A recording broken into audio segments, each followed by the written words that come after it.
Hey, how's it going? Welcome back to my channel. Today, we're going to take a look at a very common spot that you might play against recreational players where they donk jam the river. Let's get into it. All right, so here's the spot then. We open with ace jack off in early position, folds around to the big blind, and they call. Flop comes ace 10-3 two-tone or flush draw, however you want to think about it. Big blind checks, and we go for quarter pot. Now, honestly, I'd like to see myself bet a little bit bigger here. I do think that we get to use the bigger of the two bet sizes here. Looks like I went somewhere in the middle. If we are going to have a big bet, it's probably only going to be about 40-45% pot, and the small bet could be a min bet. So yeah, we've gone quarter pot here, somewhere in the middle. Big blind calls. Turn is the 9 of spades. He checks again, and we go for this size, which at this point is around, what's that, like just under 50% pot. Leaving ourselves with about that back on the river. Now, when I say leaving ourselves back, obviously we're playing the effective stack. It's going to be his stack in this spot. He calls, and the river is the 2 of clubs, and he goes for the donk jam. Now, the most obvious hand that he has here has got to be a flush, right? But we've got the ace of clubs, so it makes it less likely that he has a flush.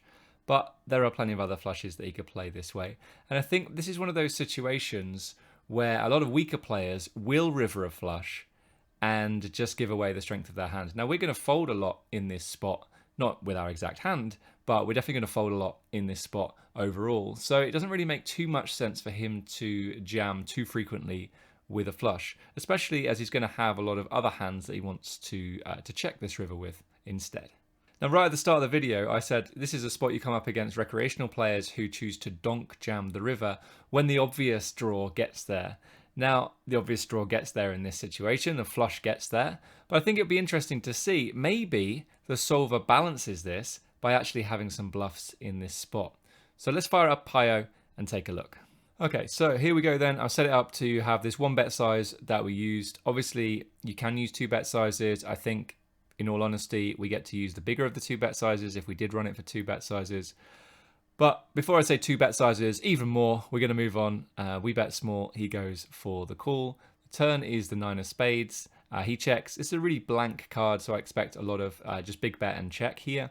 We check, and as you can see, big bet and check. So we're going to play a very polarized strategy. We're going to be betting a lot of our ace-x. We're going to check back top set, blocking a lot of his turn continues. And then you can see there are some checks for us in this spot. We're doing a lot of betting. So we bet, and he calls, and the river was the 2 of clubs. Now, straight away, you can see that there is some betting, about 4.5%, but most of the time he wants to go for a check here. So what kind of hands then do get to donk jam in this spot? Because the thing is that when we think about donk betting, it's something that we think of weaker players doing. This idea that weak players are known as donkeys, right? Or they were originally a few years ago. The thing is, now that we've got solvers, donking, or this idea of, oh, this is what a weak player would do, it's kind of not a thing anymore. The solvers are showing us that there are some boards that we get to lead the flop on, for example. We get to donk flop. It's not a donk anymore. It's not a weak play. It's just a solver recommended approach. You know, it's a board where you have, for example, the equities run a lot closer together, or you have a lot of stronger hands, or a lot more strong hands than your opponent. So when we get to the river then, this river does change things, and so you can see that there is definitely some donking here, but it's not a lot. I think there are going to be some more donks on maybe, let's have a think, like a 10, for example, or maybe on a flush completing card that also completes a straight. But we'll have a look in a minute. I haven't looked at the solution yet, so it'd be good to see. Okay, so if I click this button here, we can take a look then. So you can see King, Queen of clubs. We've got some Queen, Jack off with a club going for a bluff. We've got some Queen, Jack suited in there as well. We've got King, 9 of clubs. We've got Ace, 6 of clubs, Queen, 6 of clubs, Jack, 7 of clubs, 8, 6 of clubs, and 6, 5 of clubs. So mainly going for the jam with the flush, but there is some Queen, Jack off and Queen, Jack suited in there as well. So when the big blind does jam, you can see that we should mainly go for a call in this spot. But what I think is really interesting is that we're only supposed to call 53% of our range and fold 47. So let's just go back to the bet size here. he bets 8.07 into 17.2. A really quick and easy way to work out minimum defense frequency here is to take the pot, which is 17.2, and divide it by the total pot now, which is the pot plus the bet. And you can see that it's nicely highlighted in green at the top of the screen. So 25.27. So we're going to do 17.2 divided by 25.27. So 17.2 divided by 25.27, and that's 68%. So that means that we should be defending 68% of our range in this spot. However, it doesn't mean that, because this is a card that changes everything. If this was a blank card, we should be defending probably close to 68% of our range. But given this river card, the 2 of clubs, does change things. The big blind now has some strong hands in his jamming range. So the equity of his range now for betting is actually quite strong, and that is going to have an effect on how often we need to defend. So the MDF here then, 68%, but actually we're only calling 53.4. So just to sort of reiterate this point, his betting range now has an equity of 72%. So that means that we have to fold a lot more frequently. So when cards change things, when his equity is going to shift considerably and his betting range suddenly improves, or the equity of that betting range improves, then we don't defend anywhere close to minimum defense frequency.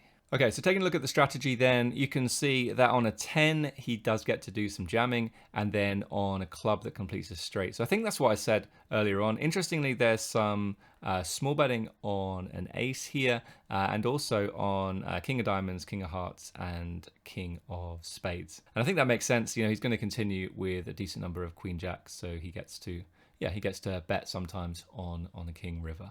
So let's take a real blank. Let's just take like the 6 of hearts now. You can see there's no betting and just pure check in this situation. So let's take a look then at 6 of hearts, a real blank card. If he does jam here, you can see that he shouldn't do, but if he does jam here, now we get to defend that magic number, 68%.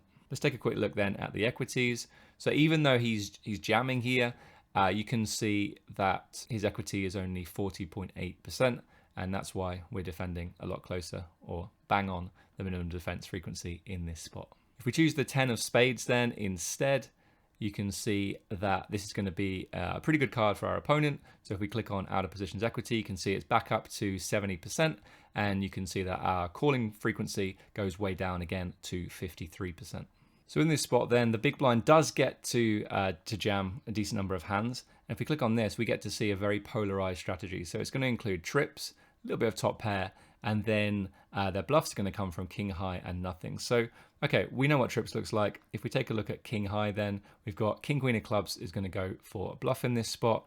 And then the nothing type hands, I imagine, are going to be a lot of missed flush draws. So you've got queen 7 of clubs, jack 7 of clubs, and you've got all of these club hands in here as well. So this is just a great card for the big blind's range, and that's why he gets to jam this river. So just to summarize then, donk jamming the river is a thing on certain runouts.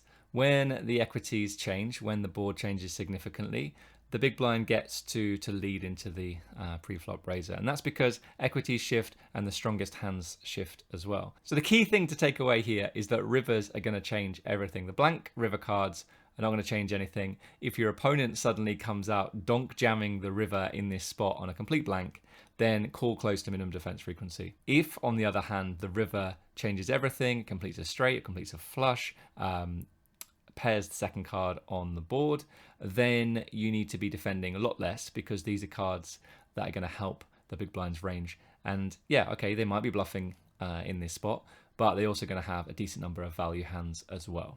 So I hope you enjoyed this video. If you haven't done so already, hit that subscribe button and the notification bell as well. I'm going to be back soon with a brand new video, but until then, take care, and I'll see you soon. Bye-bye.